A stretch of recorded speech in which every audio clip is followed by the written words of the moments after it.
Yes. Well,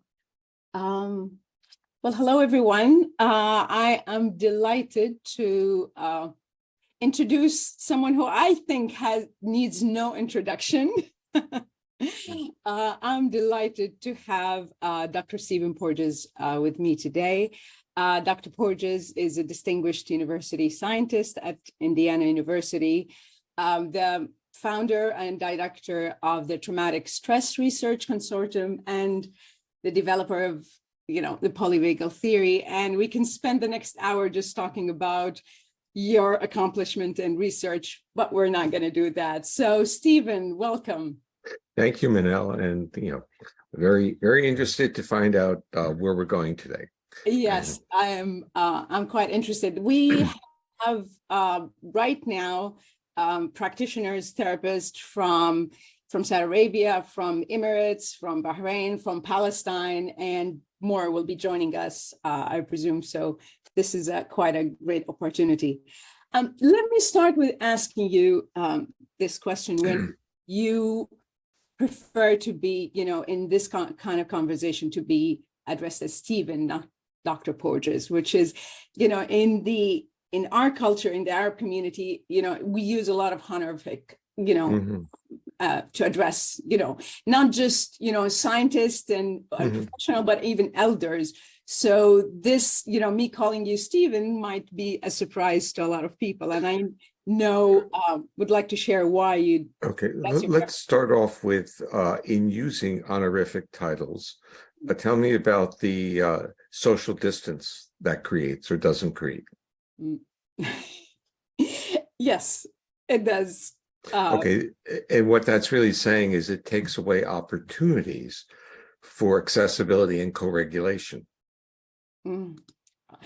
Yes, I hear that, and it's quite. I'm sensing my sympathetic coming up as I'm going this, and I'm quite delighted to have you as my co-regulator at this moment. Well, as we would say, just take a deep breath and relax. But the interesting part, I think it's very important, the question, because it tells you about real life situations and how much we learn from our cultures and the institutions that are really proliferating in our cultures. And they create barriers or between people. They're not facilitators of people being able to co-regulate, engage. And the word I would use is keeping people from being accessible to each other and creating narratives of why they should not be accessible. You haven't earned that level of value in my world, so why should you become accessible to me?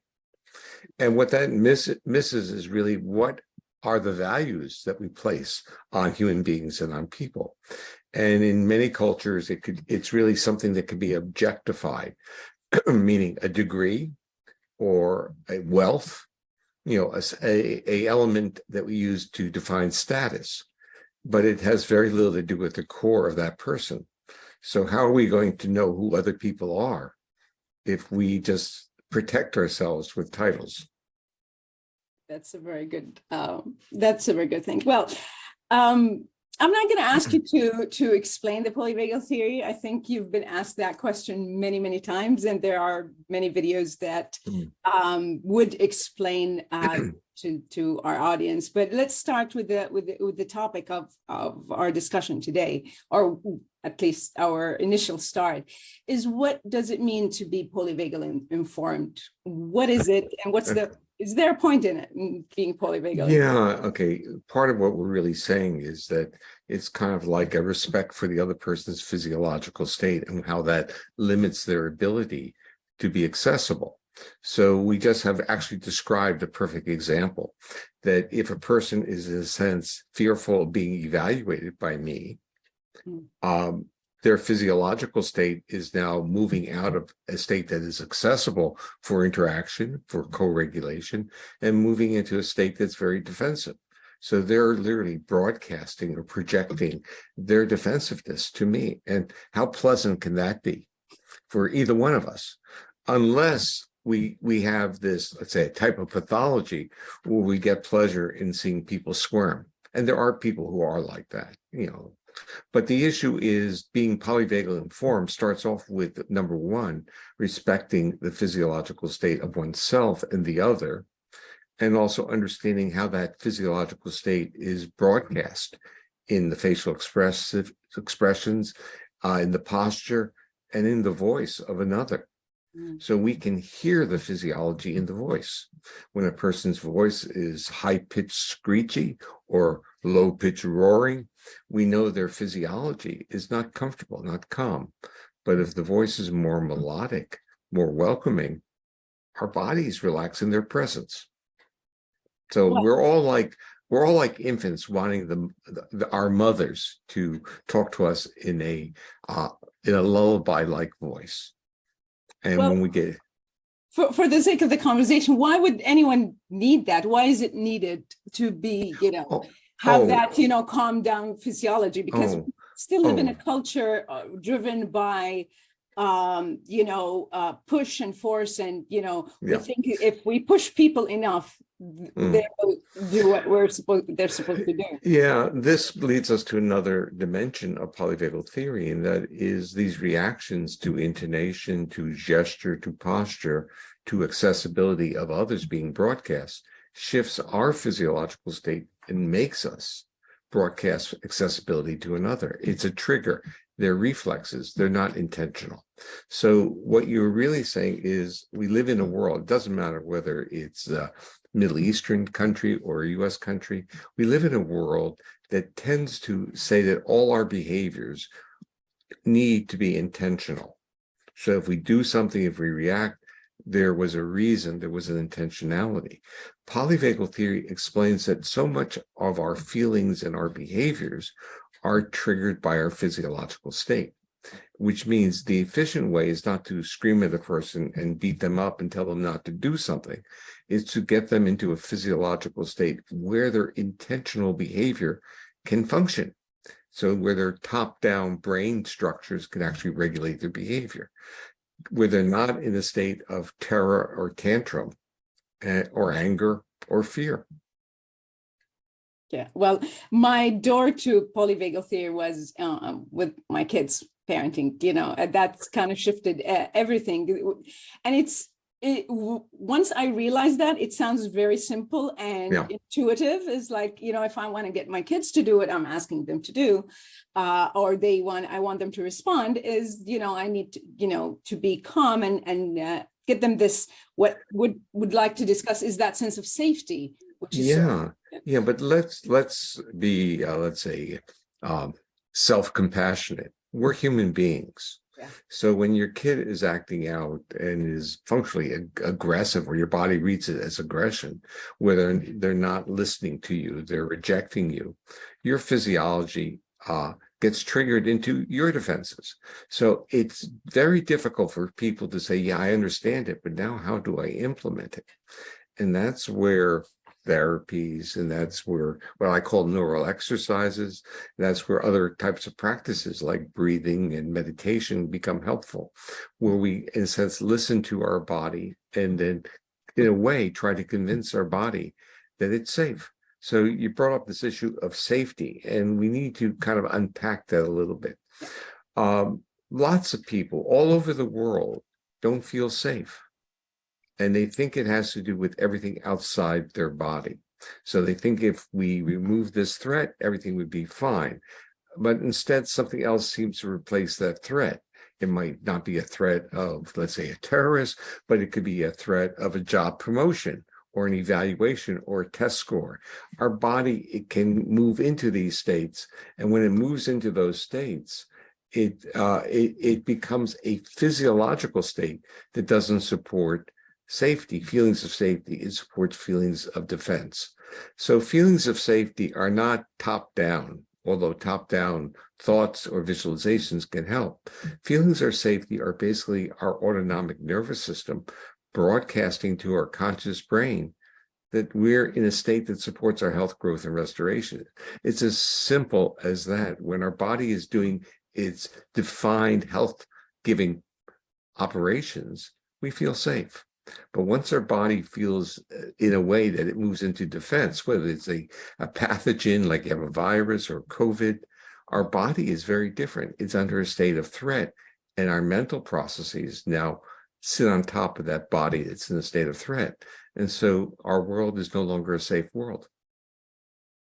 Yeah, well, you mentioned COVID and the pandemic, and I don't know if we could right now say we're post-pandemic. I'm not sure where we sit in that, but at least we're back to, there's a degree of safety of socializing face to face, and we did that in October, and but how does the pandemic have reshaped or affected our nervous system? Because I do hear from a lot of clinicians and therapists that it's becoming harder, or there is a spike in mental issues and how to readapt to what we want to call back to normal life.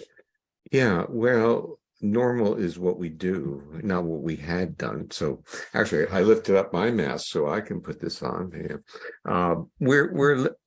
I wrote a paper for a psychiatry journal, and if you'd like a copy to share with your colleagues, just send me an email and I'll send it to you. It was really what I call the paradoxical impact of the pandemic on our nervous system. Okay, the pandemic is basically, we're under threat of a pathogen. Everyone gets that. But what has been the history of humanity? I mean, we're talking about thousands, if not, let's say tens of thousands of years of humanity in different forms. But whenever, and this actually we expanded to mammals, we're talking about millions of years. With many mammals, when they're under threat, what do? They get co-regulated by someone of their own species. So what does a child do when it's hurt? It goes to the mother. What does a kitten do when it feels goes to its mother? What do we do as adults when we are dysregulated or injured? We want someone else to take care of us. We call it caregivers. We want to feel safe in the arms of another. But what happened with the pandemic? The social cues that we have used for the history of humanity became threats in themselves. So, and then we were really either forced to live by ourselves or live within very small units, meaning like marriages or small families, in isolation from others, with the assumption that those small units provide sufficient cues, not merely of safety, but of co-regulation to mitigate threat reactions. And what we already know is that many families or marriages have always been, marginally dysregulated and have problems. And so being in a larger society has actually enabled a co-regulation of those family units. So people didn't have to spend all their time with their spouses or their kids. The kids could go to school and socialize, the people could go to work, the adults, and they could have friends that helped them co-regulate, and in many ways even complain about their families. And now they didn't have those options. So our nervous system was really in a quandary because it was challenged, not merely from the pathogen, but from the isolation of not having socialization or sociality. And it's not the same. So like I picked up my mask. So I have a mask in my pocket wherever I go. I'm an older person. I have to be a little concerned. I have supposedly a good immune system, but you don't know. In the beginning of the pandemic, we didn't know whether it was a magic bullet that would kill us, that getting it and you're dead, or was it just going to be a bad cold? And we started to find out that there are a lot of antecedents that go into the vulnerability of the disease. And in our own research, we found out that adversity history, trauma history, changed the mental health trajectory of people during the pandemic who didn't get the disease. So they had trauma histories. The pandemic really messed them up in terms of depression, anxiety, and worry. I mean, things that you already know. But we did a study, it was in the early part of the pandemic. It was in the spring of 2020. And in that sample of about 2,000 people, 100 had COVID or had gotten COVID. And what was interesting, if they had a no adversity, or let's say a history that was literally devoid of adversity, none of the 100 came out of that group. But if they had high adversity, I mean, really high, it was like 75% probability that they got COVID in the first thing. So the susceptibility on the first variant of COVID was very much related to adversity history. And this is extremely important to conceptualize, because we think of the pathogen as affecting us basically independent of our mental health and our clinical history, when in reality, our vulnerability to all forms of intrusiveness, all forms of threat, pathogen, or reaction to any form of adversity is going to be dependent upon what our body had done before.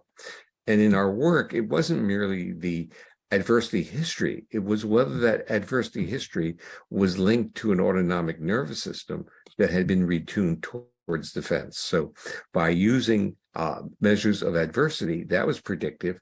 But if you then use measures of subjective report of physiological state, you really had a very strong trajectory of knowing what was going to happen. So in your clinical world, the adversity history is critical. And if you use, we have a tool that your colleagues are welcome to use. It's called the Body Perception Questionnaire. It's on my website, and I think it's available on the Polyvagal Institute website. And it's a subjective test of autonomic reactivity. And it's been used in these studies, and it's really quite powerful. So not merely just getting your clinical history, but did that clinical history retune the autonomic nervous system? Then the body is tuned to be reactive in threat. I'll put the resources for everyone to get to, and so looking at mental. If I'm not sure the correct term to use these days, mental issues, mental diseases, disorders. If we want to use the diagnosis of mental health as we know it, how is it linked to the nervous system, or is the nervous system drops many of these symptoms or diseases, if you want to call it. Okay, so again, we'll go from a polyvagal informed perspective. That informed perspective says everything is less about diagnoses and more about processes. So if you start looking at mental health disorders, there are some common core properties. Basically, behavioral state regulation, autonomic state regulation, facial expressivity, hypersensitivities to stimulation, being overwhelmed, being dysregulated. These all have, in a sense, not merely a correlate. They can be viewed as being sitting on top of or being derivative of a dysregulated autonomic nervous system. And what has happened is, in the world of mental health, there's been a historic bias towards top-down or mental processes as if they were orthogonal to our biology. And the answer really is they are literally sitting on top of our biology. And when our biology is in foundational states of survival, our mental processes read that information, and we become defensive and potentially aggressive or try to protect ourselves. We become very concerned about our own survival and not as concerned about our interactions or cooperations with others. So I know it's much more complicated and complex, not complicated, complex than that, but would it fair to say is, all of these disorders or manifestation of mental health that it's not going well is a dysregulated nervous system, or a nervous system in a state of defense? Lack of safety. Okay, so I try to go down to the foundation, the foundational processes. So we can say a nervous system that is disorganized or defensive, but really nervous system entails a lot of structure. Okay. But if we say that the foundational, meaning the lower brainstem, which is all about basic survival mechanisms that regulate autonomic function, and that those systems are now locked into a state of defense, and everything that builds on top of it, we start understanding it and we start seeing literally a portal for efficient intervention. And that efficient intervention is not, you need to do better, you need to think differently, you need to, it's not a CBT, cognitive behavioral therapy approach. It's saying, can I shift my physiological state through certain, let's use the term neural exercises or neurophysiological principles? Can I breathe differently? Can I use posture? Can I vocalize with more intonation? Things that literally give feedback to reorganize our autonomic state and calm it down.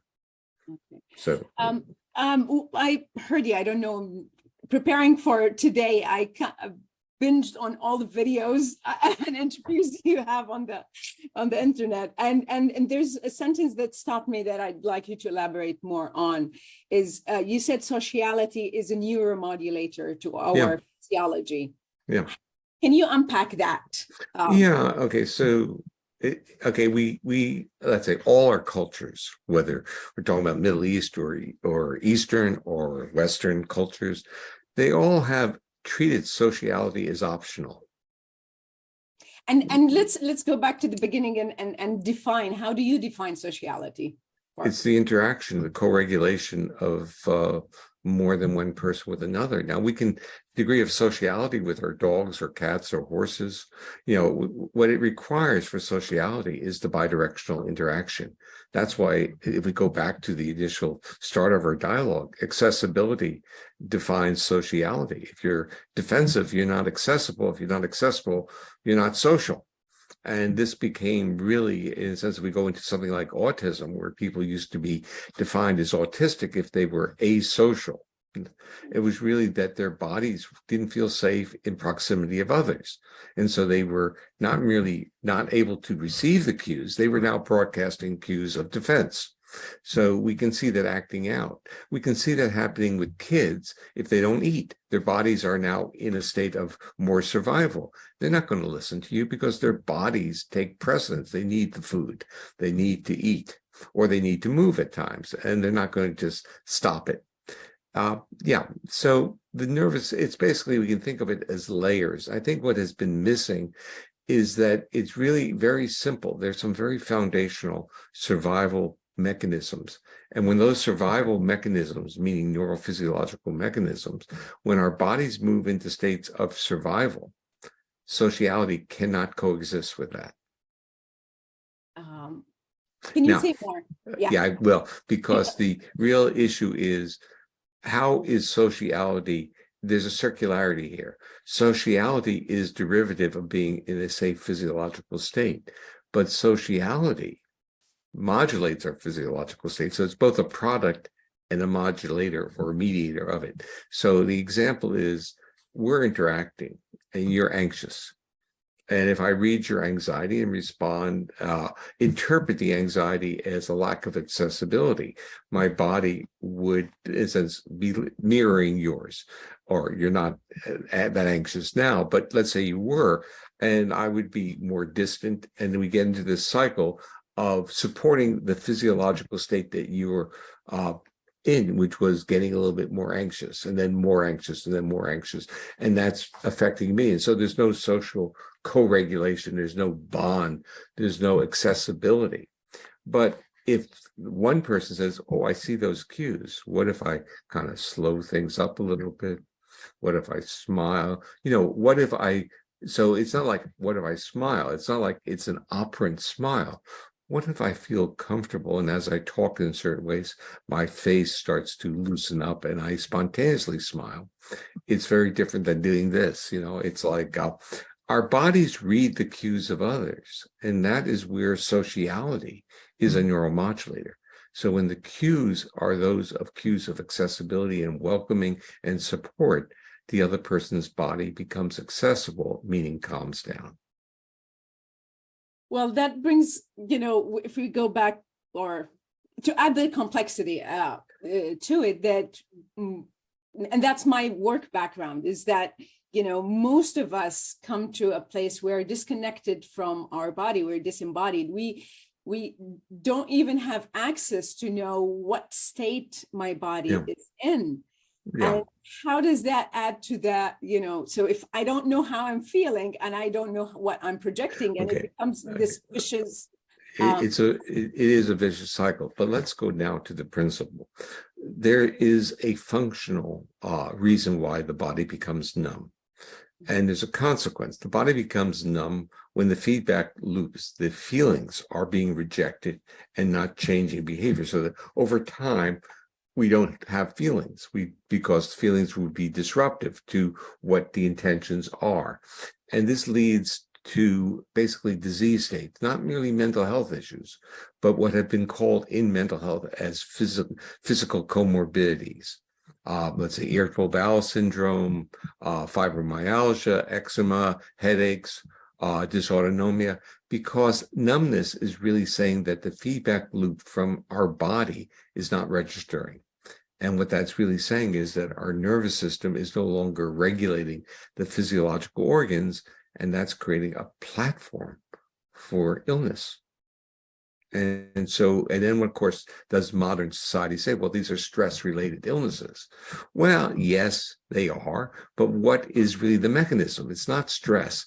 It's the fact that our body has stopped regulating its organs. And it does that when it disrupts homeostasis, the neural feedback loops that support health, growth, and restoration. And that is really the consequence. The consequence is numbed out. So the question that you're really asking, we need to put in a word, and the word is interoception. And that is our nervous system is reading sensory information inside our body, and that goes up from our body into our brainstem, and we recognize this as pain or discomfort. But over time, if we don't respond to that, it becomes numb.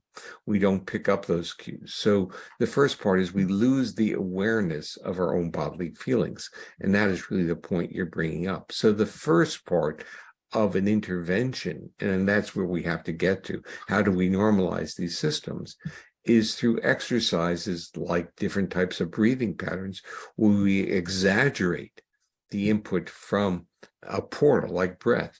So if you inhale slowly, we'll start to create, your heart rate will rise. And when you exhale slowly, your heart rate will calm down. And this is where like yoga therapies and actually breathing therapies from very disparate domains, they're all about neural exercising this system. We can do posture shifts. And this is actually quite interesting because this again gets into different cultural histories.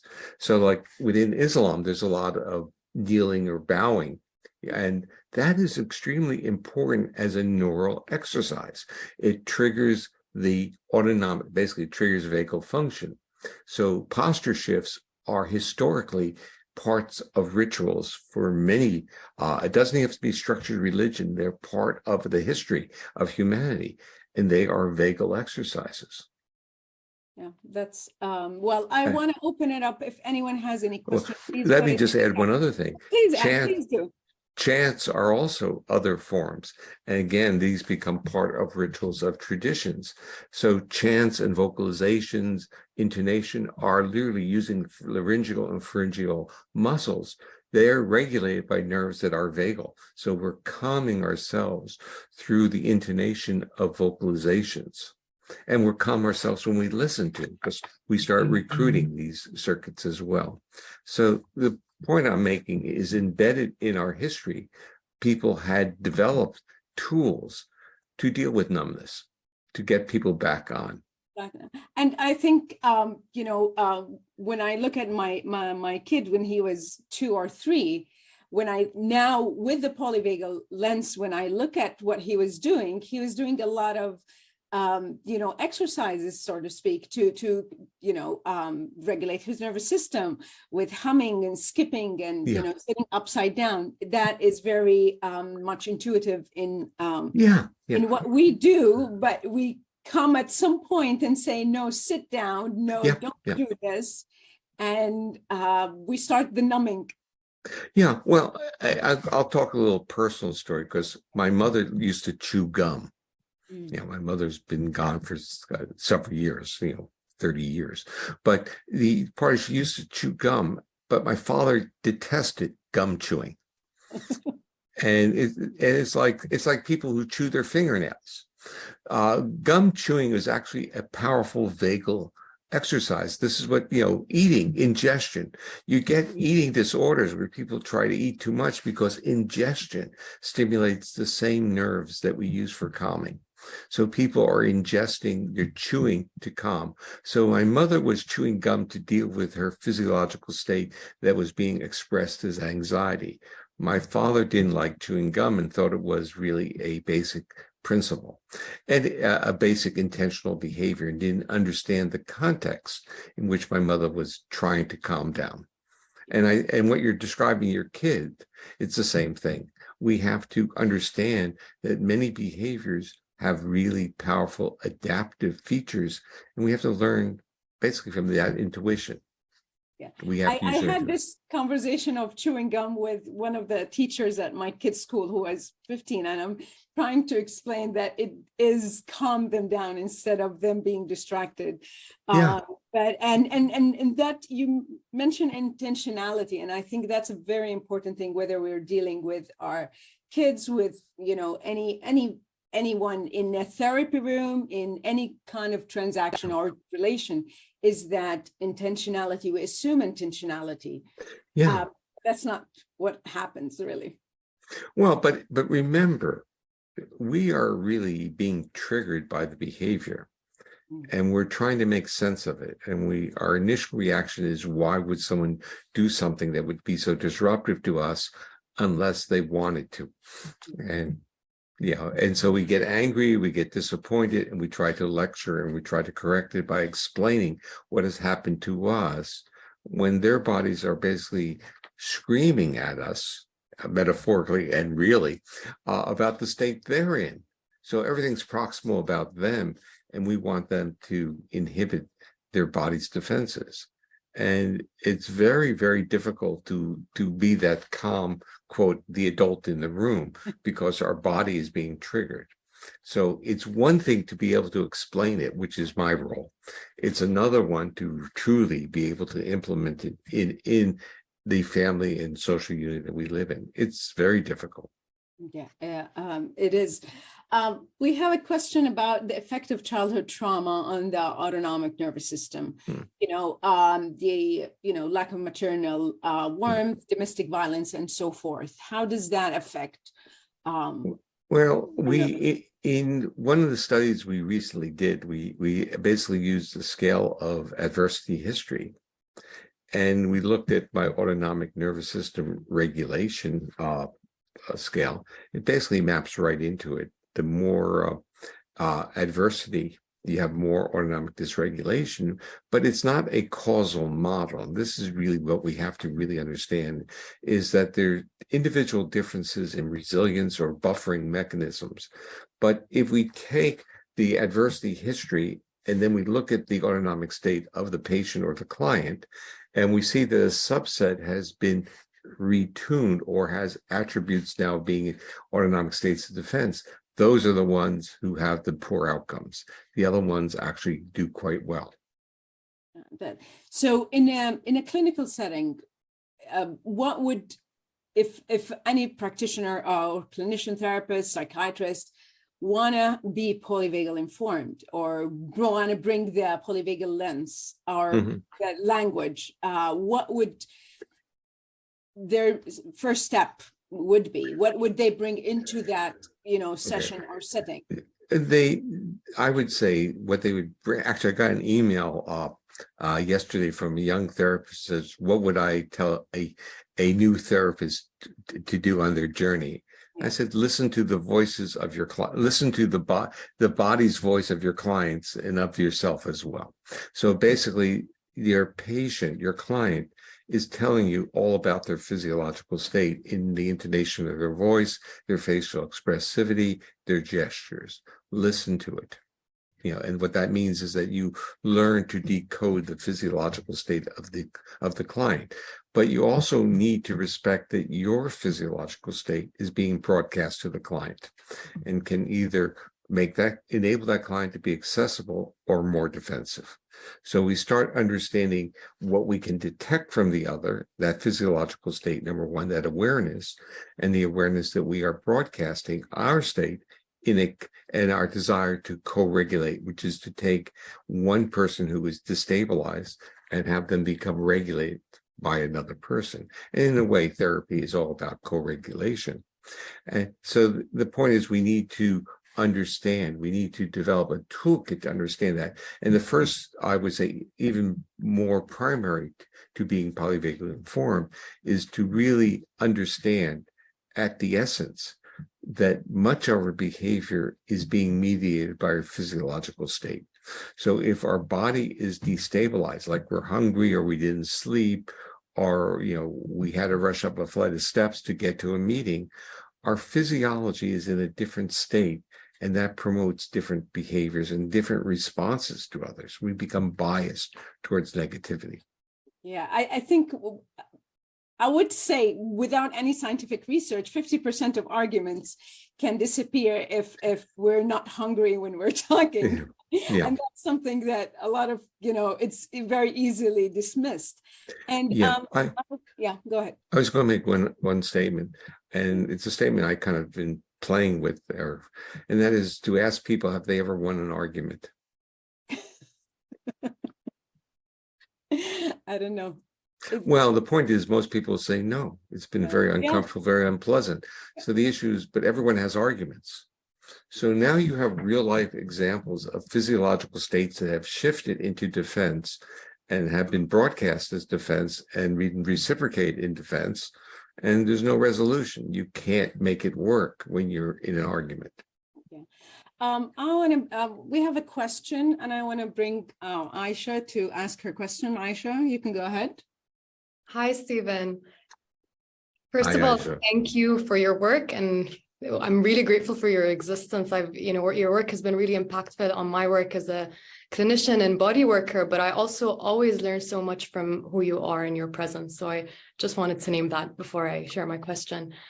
I'm trying to prioritize because I have like 78 of them, but the question I am going to prioritize is, what are your insights on titration as a mechanism to bring into clinical work? And I ask particularly thinking of two things.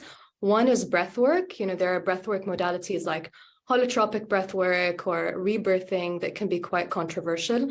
Some people have really transformative results with them, but then they can be really jarring for the nervous system. And I wonder when that shock could be therapeutically valuable. My intuition is always to go more cautious and gradual and to introduce that safety more gradually.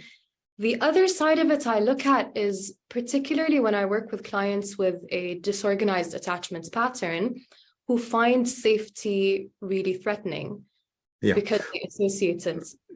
Well, let's play with the latter one because it's more primary in my mind, more proximal in my mind. When you have a trauma history, cues of safety are literally cues of threat, because the history is that there are cues of accessibility, and accessibility creates vulnerability. So the issue is with a trauma history, accessibility is not a desired state because it translates in the mental imaging of vulnerability. So we have found that. So I developed this acoustic intervention called the Safe and Sound Protocol, and it stimulates social engagement behaviors, reduces auditory hypersensitivities, it calms the body. It functions like an acoustic vagal nerve stimulator. And it was working great with kids, but then the trauma community decided to try it out, and we start getting all this feedback, and that is it destabilized people. And then the trauma therapists got clever and they titrated. They're doing exactly what you're saying. They reduced the duration of the intervention from an hour a day to maybe a few minutes a day. And they used a few seconds to see where the person was. So they used the stimulation to get a better understanding of the state that their client was in. Then they could expand it. The body had to learn, the nervous system had to learn that these cues were cues of safety. And the same thing occurs with breath work, because when you do slow exhalations, you're stimulating a lot of vagal activity. You're calming the body, but that creates a vulnerability for the body. A calm body, an accessible body, is a vulnerable body. And so the feelings, those visceral feelings now that are triggered by those manipulations, now have to be, I would say, managed or mapped into positive top-down interpretations. And that's where titration comes in. So in people who work in the somatic experiencing, Peter Levine calls that pendulation. But it's all the same. The body, the nervous system gets challenged, and then it has to resolve. That's a neural exercise in polyvagal terminology. And so breath work, listening, immobilization, they're all things that will challenge that system. But your first question now, which I got out of order, what was the first question? The more kind of jarring breathwork techniques like holotropic. Yeah. Is there ever, in your perspective, a kind of therapeutic benefit to those? Okay, you're going to find out something more about me. I'm cautious about other people, meaning I think it can be extremely jarring, and it can be extremely destabilizing. And so I would say, from my perspective, extreme caution from the jarring ones. Now, there are other people who will say that you have to do that to get that transformative effect. But I'm cautious of what I'm saying. I basically want the my view on life is that nervous systems should be, in a way, they should be accessible and want to be accessible. So it's like we want to retune things so that if we think of our arms being outward like this versus this, and what happens is that these systems, people may be like this, and suddenly they're getting a view that they're really accessible, and suddenly their bodies will go like that to protect themselves. That is the jolt. The jolt is that accessibility or vulnerability. And I use kind of I ask people certain questions like, how do they visualize stillness? Okay. They visualize stillness as this wonderful period of time where you can do mental exercises and have spiritual experiences. Is something where creativity and generosity and benevolence just emanate, or is stillness vulnerability? So for many people with trauma history, there's nothing worse than stillness, because they feel they're dropping into that abyss, that immobilized state. And we have to understand that what one person might see as their objective in life, which is to be still, to be calm, another person sees that as the supreme vulnerability of their life. And you see this with people who have trauma histories where they can't sit still. They become very mobilized, very risk-taking, very active workaholics. They keep moving, because if they don't move, that accessibility is translated to them as vulnerability. Thank you. That's very validating to hear. Thanks. Thank you, Aisha. Anyway, I have a lot of more questions that would last us another 3 hours, but if anyone has any question, please go ahead. And while we get to that, one thing you talked about a lot is that compassion versus empathy. And I would assume that would come as a surprise to many clinicians and therapists who would, they hear about and learn that you need to be an empathetic practitioner, but you differentiate that no, compassionate is what a therapist or clinician needs to be versus not empathetic. Can you elaborate on that? Yeah, this gets me into trouble with many of my friends, because they have branded their therapies using the word empathy, and they view it as a positive aspect. If we think about polyvagal terminology, there's a construct that I had labeled neuroception, which is a reflexive reaction to cues in the environment as being safe or dangerous, literally. It's not an awareness, it's not an interpretation. The body's making that decision. Really, the nervous system's making that decision immediately.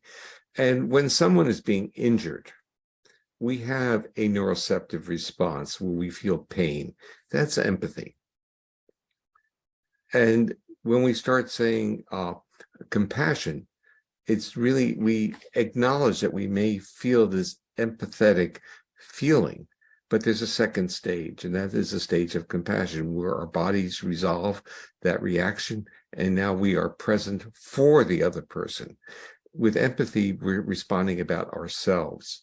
And in the interesting use of the term of empathy research in a laboratory setting is to mimic the person's pain. That's what a lot of research is, looking at parts of the brain that light up or autonomic reactions. Has a long history, but that's not how empathy has been used within the clinical world. The clinical world, people say, well, you're empathic, you share the feelings. And I'm saying that there's a dimension which is reflexive, and that's empathic. But there's a second dimension which is more self-observant of one's own reactions that resolve itself. And now we can be in the room with the person who is in pain, and now we can support that person. So we have this accessibility, generosity, and benevolence without cringing. And in the world of trauma, many of the survivors of severe abuse don't like to share their stories, even with therapists, because they see the therapist empathically cringing, pulling back, and feeling their pain. And what and it's an appropriate reaction they have. They feel like they have inflicted pain on that other person.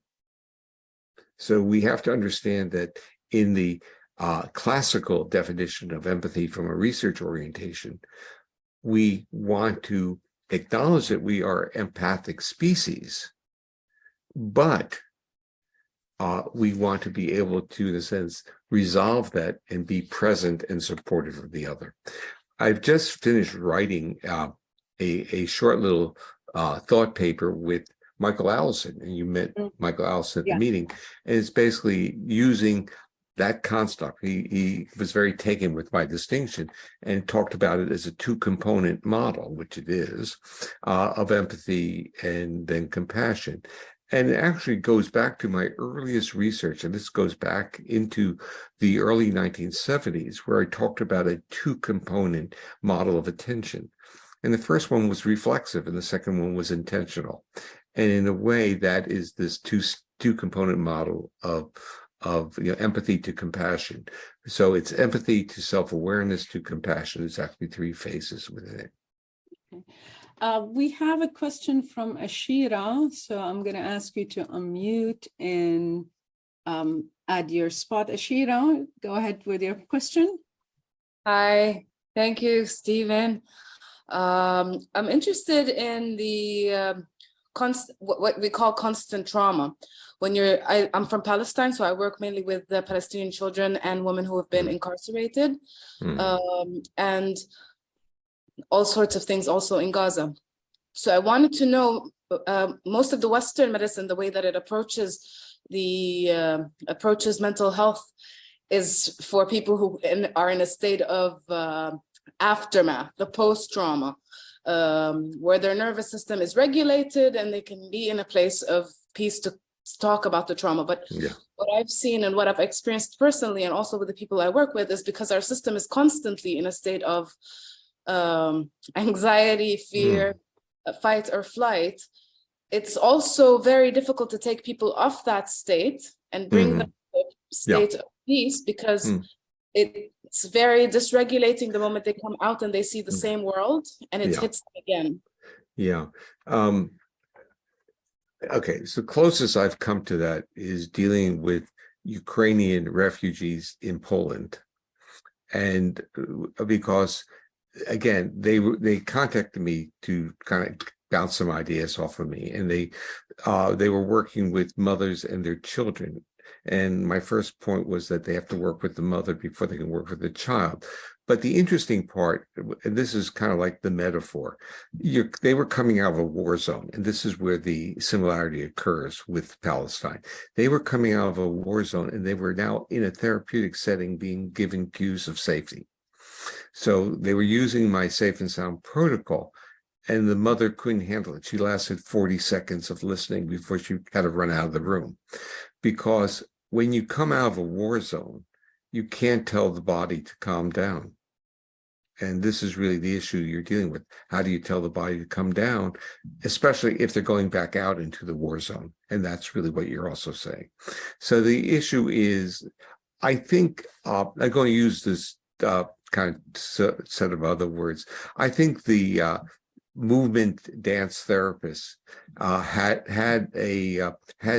some really intuitive strategies, and that is allow the body to move within a therapeutic setting, because having the individual sit down is basically against what their body will need to do in the environment.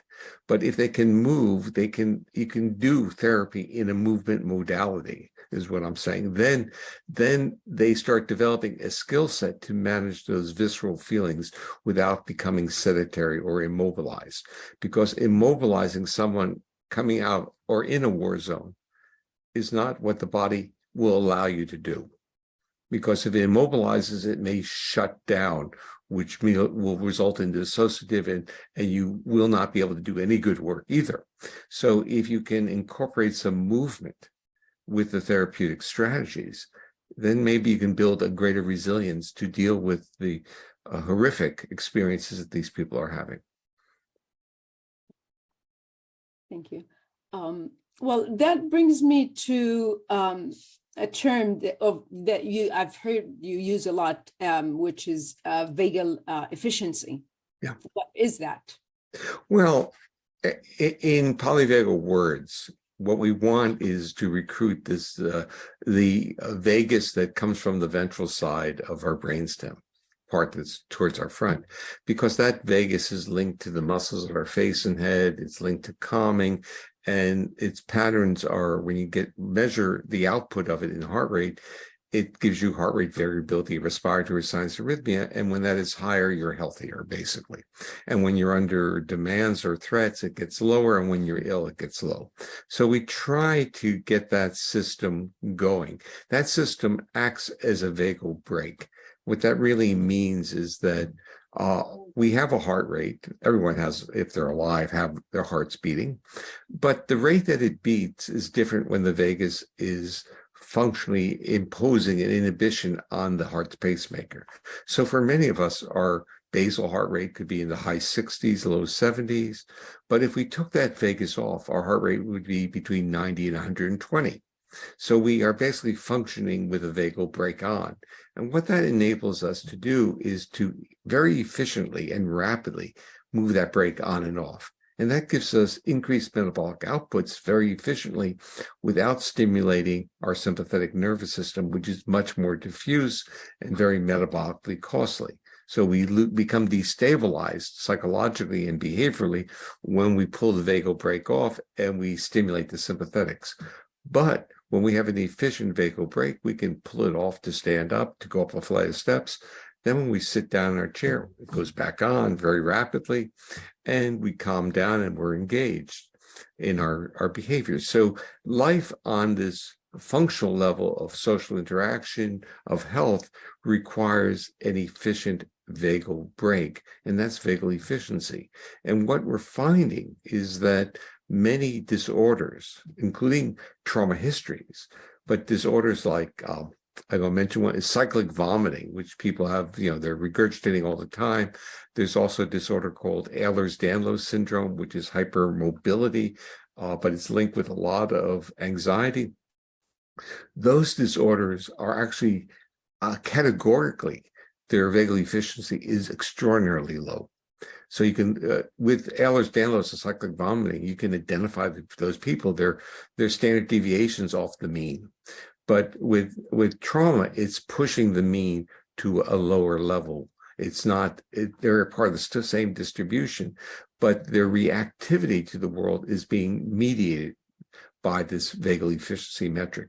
Vagal efficiency is really measured by looking at measures of that vagal component of heart rate or respiratory signs and arrhythmia and heart rate itself.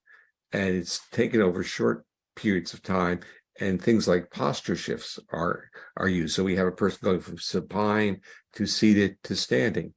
And then we look at the regression line of the heart rate and the measure of RSA.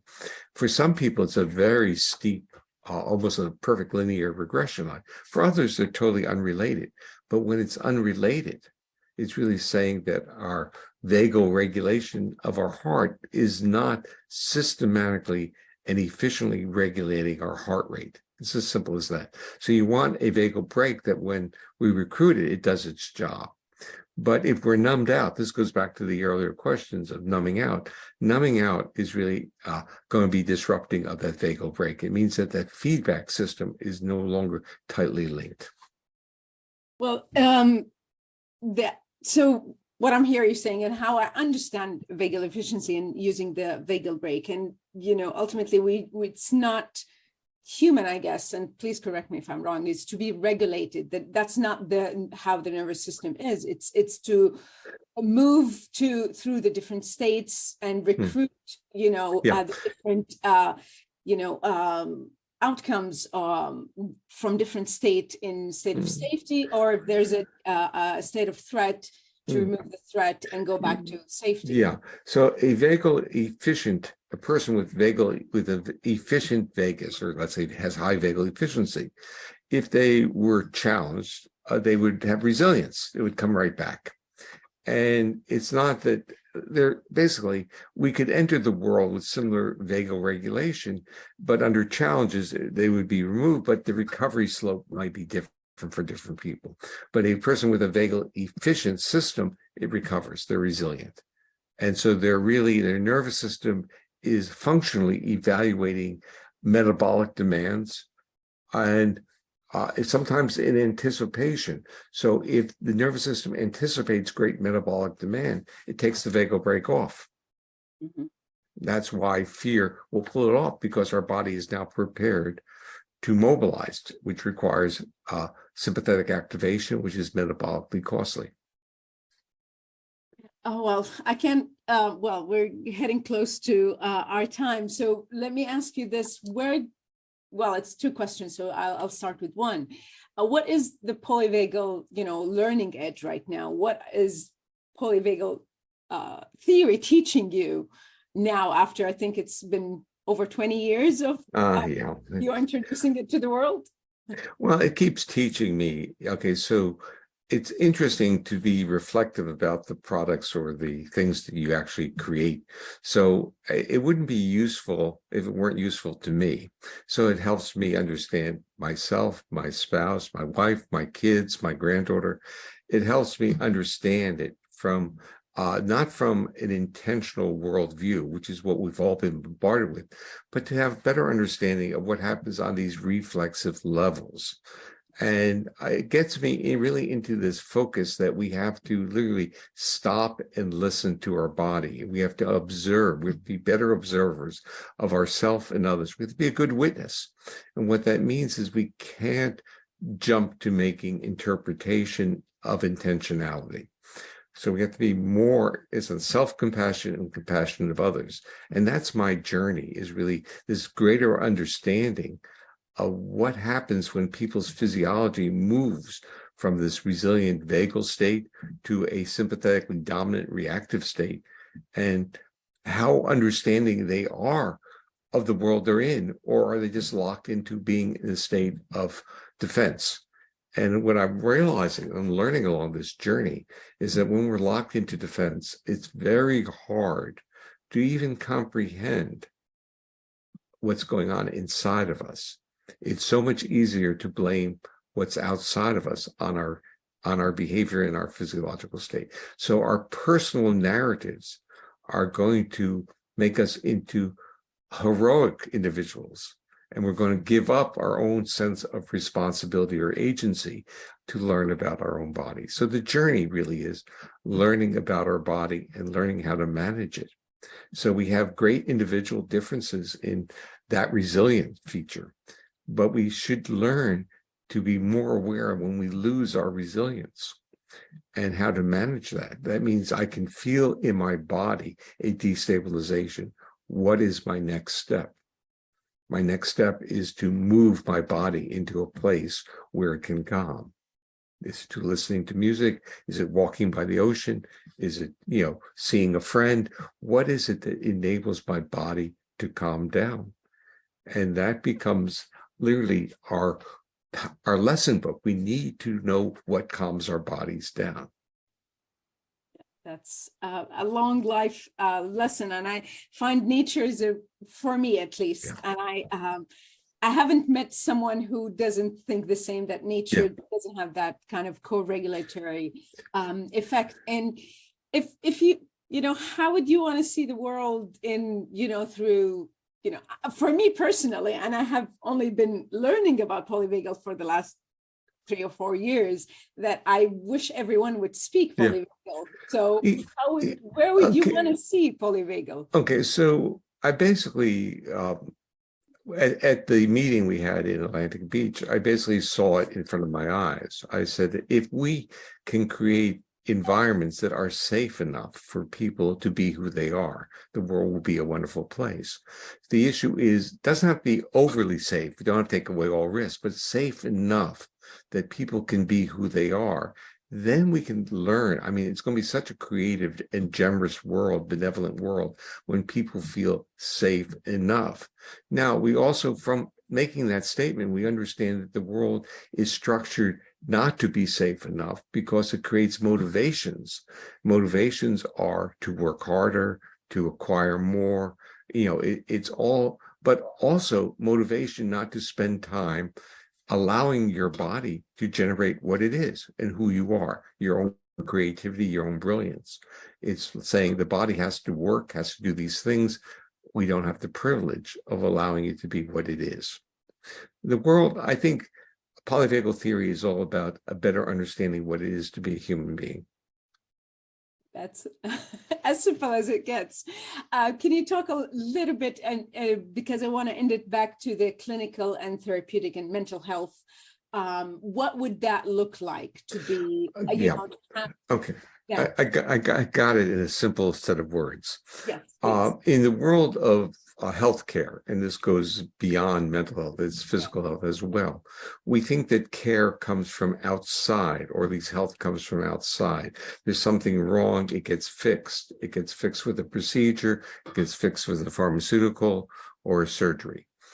What polyvagal theory emphasizes is that healing is within the body. The body does the healing. It doesn't mean it doesn't help or get an advantage from external information or context or treatments, but the body, the nervous system, has to be welcoming for these situations.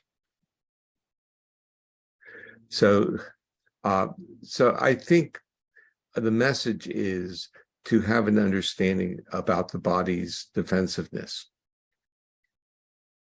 Can you say more? Okay, so I actually got distracted because my laptop was unplugged and the battery was going out, so I turned it on. So you have to repeat your question, and then I will elaborate. Well, my original question was, you know, how do you want to see the world, and in terms of the mental health professionals, okay, having that polyvagal translated. Okay. So let's go on. The issue is that life has been so much about. We talk about stress, and we define it as someone doing something to us. We don't understand that stress is a reflection of that autonomic nervous system being in a state of threat. We also think that if we remove threats from our environment, we'll be safe, but we have done very little to teach our nervous system how to be safe, experience safety. Now, what does that mean in terms of healthcare practices? It means that how you engage and interact with your clients is critical. The clinic that you structure, the physical environment is critical. Everything about the context and the interaction with another human being determines whether their nervous system becomes accessible or not. So polyvagal theory basically hopes to move the mindset or the bias from treatment-oriented, where we do things to others, to enabling the nervous system to find itself. So when we're talking about becoming safe, we're saying that it's not merely removing threats, it's enabling the nervous system to move into a state that the body reads that state as being a state that supports safety. And that enables creativity, benevolence, trust to occur. So if we deal in environments that are really critical and basically lack trust, And again, this becomes a lot of the world that we're in. The uncertainty of the world can be reflected in feelings of lack of trust. If we think of trust as, like the mother and the infant, the attachment model she brought up, trust, love. I don't even like to use the word love because people think of it as kind of a magical point or experience. But trust is critical in everything, whether it's business, whether it's politics, whether it's family, whether it's friend. Trust is everything for a social mammal. And the world that I want to see is a world that enables trust to flourish. And what that means is that cues of safety have to occur in a bidirectional way. And what that means in a mental health and physical health issue is from the receptionist, from the physical context of a clinic, the body has to feel safe there. Yeah. I know I keep saying one last question, but last thought is, the Polyvagal Institute. And I know that there's a lot that is coming out of it. There's wonderful practitioners who are taking, polyvagal into their own practices, medical, like Heather and Michael, all of these. How would people, do more in their respective professions, whether it's mental health or anything else? What do you see the role of the Polyvagal Institute right now? Well, I see the role is, first of all, it's only 2 years old, it's 2.5. It's actually, when the pandemic started, we had the idea. So the part is it's doing what it's supposed to do. It's creating a platform for people who can use the ideas. So from my perspective, it's the platform for people to take the ideas and use it within their discipline. So, and that becomes the interesting creative aspect where I want to sit back and watch. I don't want to, in a sense, be pedantic and proselytize. I want the creativity. The theory gives the structure, but the actual people in education, in medicine, now a little in business, someone in architecture, even, that they're expanding the application of the principles to all the experiences of being a human, because being a human is being a social organism that requires and benefits from trusting experiences. And to watch that start to unfold and be creative is just, it puts a smile on my face. So the point is the Polyvagal Institute is all about allowing or giving permission to others to be their creative selves and for them to find a safe context where others are not, in a sense, competing or overly evaluating them, but building tools that serve a common function. And that is for people to understand more about what it is to be a successful human. Well, Stephen, I could really sit and talk to you for hours. That would not be, I don't think you would want that, but I'm quite really grateful, like everyone else who would be watching. And on a personal level, I'm inspired by your love of, learning and being inspired by others, and not having that feeling of, oh, I'm the creator of the polyvagal theory and everyone needs to listen to me, kind of. That we see. Well, that would be very boring for me. I'm not sure about everyone else, but so the issue is you have to know what I want. I want to hear new things. I want to hear creativity. I want to see how I want to learn from others. And I think we have to understand what our personal journey is. And my journey is, you could view it as a gardener or dropping a few seeds or a facilitator. I don't want to own anything. I want people to develop. I want them to learn about themselves, and I want the world to benefit from people being more in contact with what it is. I would say what their evolutionary heritage has given them. And I think it's remarkable once we understand that as a species, we want to trust, we want to be accessible, and we want to socialize. And all those activities are functioning neuromodulators. They make us healthier and happier. Yeah. Well, thank you very much. And I look forward till we meet again, whether, in Atlantic Beach or somewhere else in the world. And I hope this is also, my intention is for this to be a seed also for the polyvagal to grow in the region and everywhere, to be honest. Yeah. Well, thank you. And I really appreciate being welcomed in your community. So thank you very much. Thank you. Have a great day and enjoy the view. Thanks. Thanks, Steve. Okay. Bye-bye. And thank you for all the good questions and for the lovely colleagues. Take care. Okay. Bye-bye.